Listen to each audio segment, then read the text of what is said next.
حالی والا بھی، ولی سے اقبال تک، وجیح سے عبدالحق تک. ولی سے اقبال تک جو ہے وہ نثار شعرا جو ہے کلاسیکل شعرا، ان کے اوپر تنقیدی مضامین ہیں سید عبداللہ کے.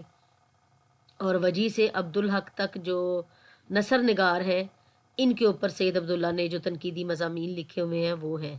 نقد میر جو نام سے ہی ظاہر ہو رہا ہے، یہ میر پر انہوں نے میر پر تنقیدی کتاب لکھی ہے سید عبداللہ نے. سید عبداللہ کی ایک خاصیت یہ بھی ہے کہ انہوں نے تذکروں کی شکل میں تذکرہ نگاری کے حوالے سے انہوں نے تنقید کی ہوئی ہے. اردو تذکرے کے نام سے، یعنی تذکروں پر جتنی کتابیں لکھی گئی ہیں ان کو انہوں نے یکجا کر کے اور ان کے اوپر انہوں نے تنقید لکھی ہے. اور تذکرہ نگاری کیا ہے، کب ہے، کہاں سے ہے، کیا ہے، اس کے اوپر ساری انہوں نے، یعنی تذکرہ نگاری کے حوالے سے ان کا ایک خاص کام ہے. کلاسیکل شعرا اور کلاسیکل نثر نگار جو ہیں وہ ڈاکٹر سید عبداللہ کا خاص میدان ہے.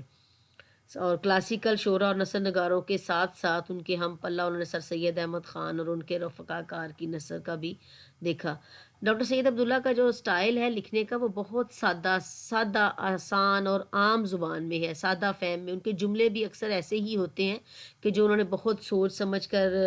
ہم کہیں کہ ترتیب دے کر نہیں لکھے، بلکہ جس طرح کلاس میں لیکچر دیا جاتا ہے اور لیکچر کے دوران بات سے بات آگے نکل جاتی ہے اور کہیں مثالیں اس طرح کی آ جاتی ہیں، ریلیونٹ ہوتی ہیں تھوڑی، اور اسی طرح کی ان کی کتابوں میں ہمیں مواد جو ہے وہ ملتا ہے. اور ان کی کتابوں میں جو زیادہ اہم چیز ہے وہ یہی ہے کہ سید عبداللہ، چونکہ خود انہوں نے انگریزی زبان بھی پڑھی تھی، ان کا اپنا ڈیلٹ جو ہے وہ فارسی میں تھا، عربی بھی پڑھی تھی، فارسی بھی پڑھی ہوئی تھی، اور براہ راست انہوں نے اردو میں اتنا نہیں پڑھا، لیکن ان کا کام کتابیں اردو میں ہے. کیونکہ فارسی اور عربی زبان، انہی دونوں زبانوں سے، فارسی زبان تو ویسے بھی آپ کو پتہ ہے کہ اردو زبان کی ماں کہا جاتا ہے فارسی کو، تو اردو اسی سے نکلی ہے. تو اس لیے وہ اپنی زبان کو، اردو زبان کے اپنے اسلوب میں وہ فارسی اور عربی کے موٹے اور بھاری الفاظ نہیں لے کر آتے. حالانکہ وہ چاہیں تو وہ لا سکتے ہیں، کیونکہ انہیں فارسی پر بھی عبور ہے، انہیں عربی پر بھی عبور تھا، لیکن انہوں نے بہت سادہ، آسان اور عام فہم میں، عام روزمرہ کی زبان میں اپنی یہ کتابیں لکھی کہ اس